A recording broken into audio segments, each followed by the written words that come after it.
Alright, so we are back and we are 3 minutes into the next round, mostly because Lightcam is a horrible piece of software, and I hope nobody ever uses it for anything they ever want to record.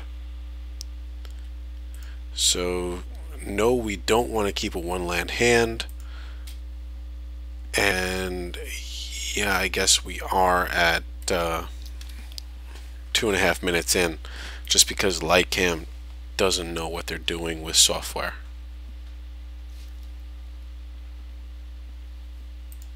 We're going to play the tap land first.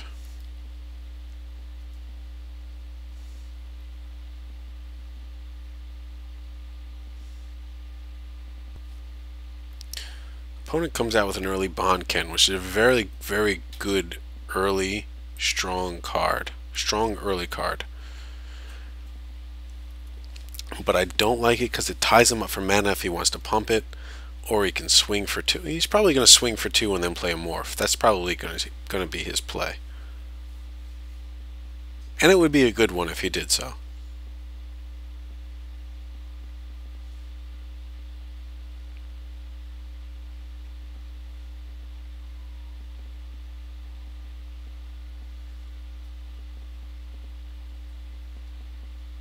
Oh, Falconer's even better than a morph. Good for him. We're going to drop Wind Scout.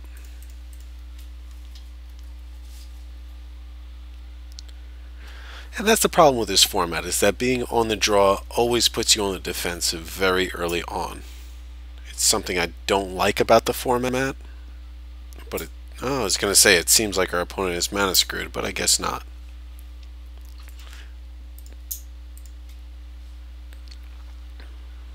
He's going to outlast both of his creatures. That would be a fantastic play, because then he's got 2 flying first strikers.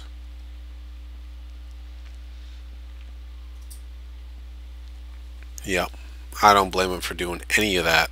I'll tell you that right now. So what are we going to do in response? We are going to burn low something. Just don't know what yet. Let's get rid of this Falconer. Theoretically the best common in the game, but now it's the best dead common in the game.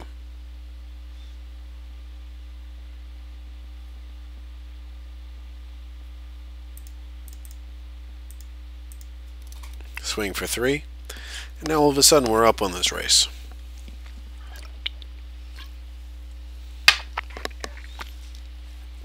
And next turn we could burn away the Bondkin if we want to. I'm actually really digging this.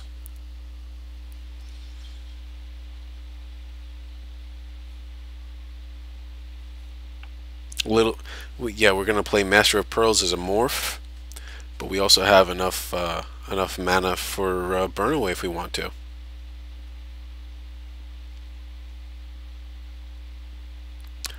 What's ridiculous is that Swift Wing with his first strike actually really puts a crimp in our plans.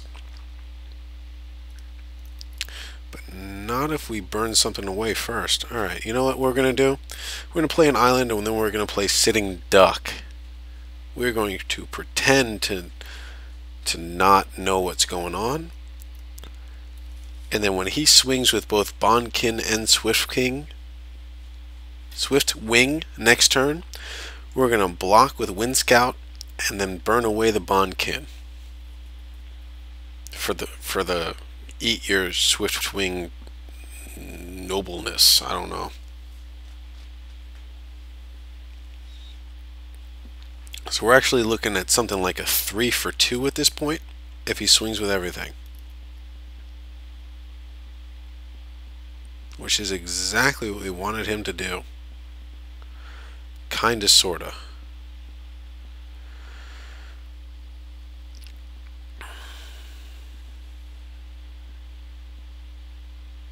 This puts us in a rough spot. This is an excellent attack by our opponent.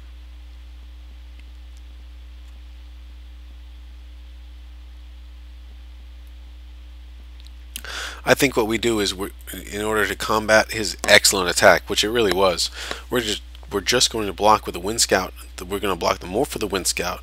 If he unmorphs like Asban something, then we can burn it away. If not, then we'll take the trade. We'll take the 3 damage from the Bondkin, and then we can always burn it away at the end of the turn. I'm actually okay with this. I think here comes, it doesn't matter.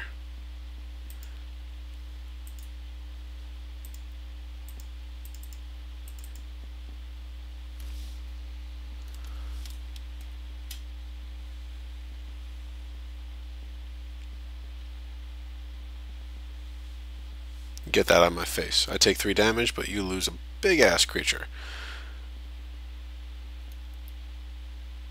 Now we're going to attack into his Swiftwing on purpose, making him think that we've got a combat trick. I didn't think he would take it, which he didn't. And then we're going to drop War Shrieker into what? Herald and then Master of Pearls. That's what we're going to do. Herald first to use up the white mana, and then Master of Pearls face down as a morph, which only costs 1 more.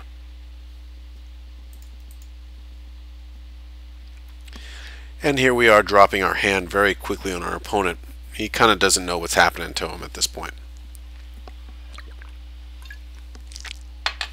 The best thing to happen to us would be if we drew a plains next turn. This way we could outlast our Herald if we want to.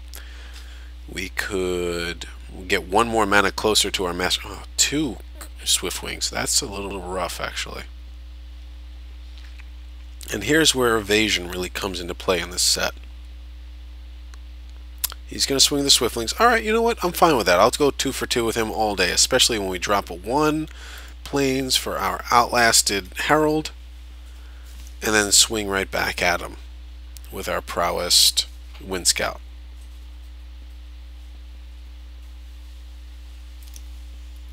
Which doesn't have prowess, but I'm fine with that.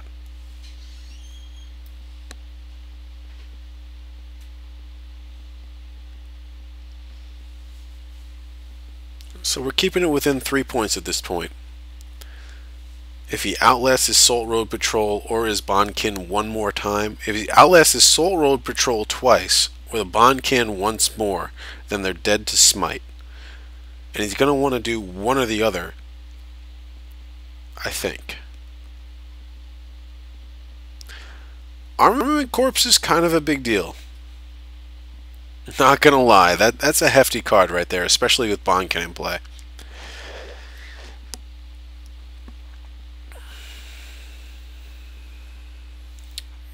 One on each of the Swiftwings. That's an excellent play by our opponent.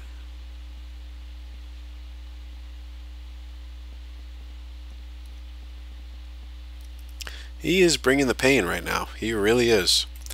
But we're going to see if we can bring the pain right back at him. Can it wait a turn? 1, 2, 3. Then we got 1 more for smite. Yeah, sure, why not?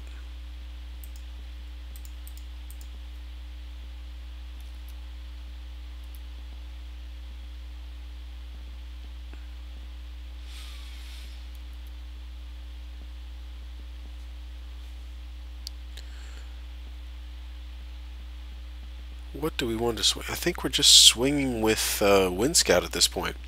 We are behind in the race, but we have Smite as an instant, and we've got Master of Pearls, which I think might save us a little bit. This is going to be a close one, I'm not going to lie.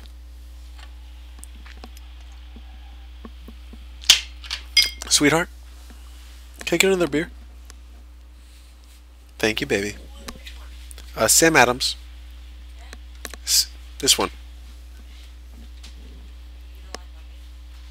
Do we have more of that? Yeah. Then I'll take that too. Way I learn God.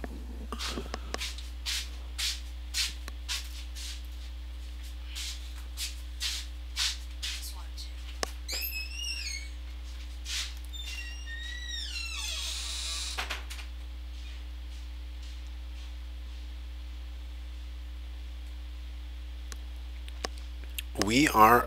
Oh no, we have Smite the Monstrous to save us from this Awaken the Bear that just happened. Thank the Lord. Holy smokes. That was a little bit close right there.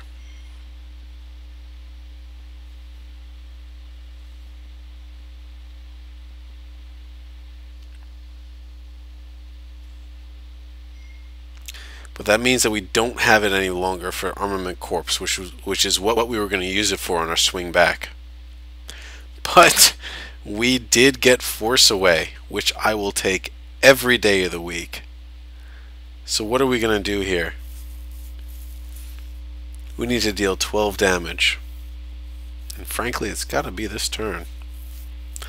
I don't really want to force away their Armament Corps, 1, 2, 3, 4, 5, but we do have enough to upturn our Master of Pearls and then force away. But it won't really matter if we do it with Ferocious, because we just have to discard the card that we draw anyway.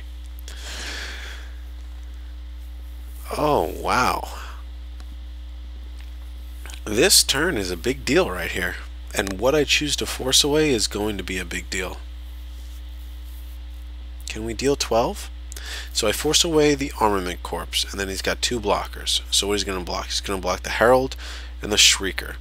Then he's got to take 3, 4, 5 from the Wind Scout, 4 from the Pearls, and then 6. 5 plus 4 plus 6. I think that's more than 12. It is. Unless he's got a kill shot in hand, which he has 3 open mana for. Or it could be Asban Charm. Unless he's got an Asban Charm or a kill shot, I think we have this. And that's just the way it's going to go.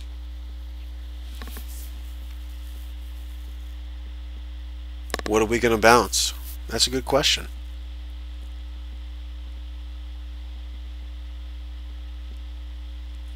I think we're going to bounce the Salt Road Patrol. Yeah, that's what we're going to bounce. Alright, let's do this. Let's see if it works. Turn off auto yields because I always hit F6 for no reason. Swing with team.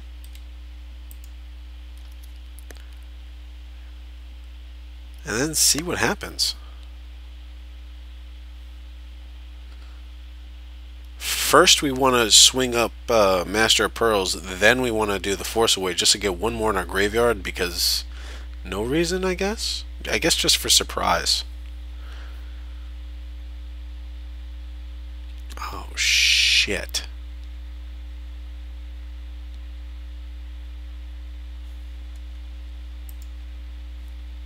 Alright.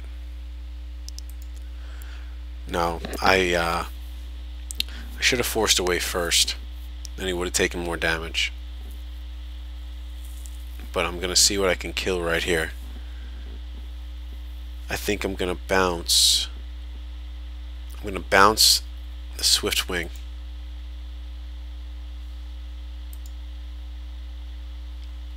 Cancel that.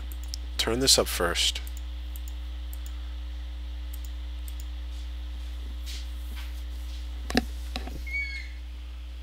Okay.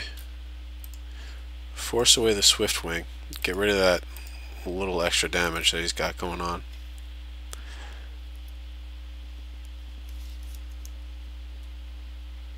I screwed that up a little bit. 1, 2, 3, 4, 5, 6.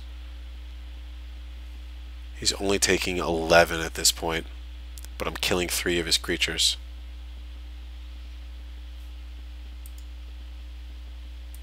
Which I think is going to give us the win. Okay to draw and discard the island. He's at 1. We've got 1, 2, 3, 4, 5 creatures to his 1. There are very few things that he can do to prevent death at this point. I think we still win, even though I misplayed it.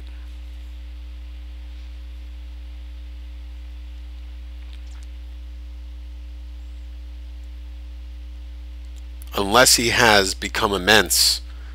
Oh no, he's got no cards in his hand. We win. Alright, thank you very much for the win.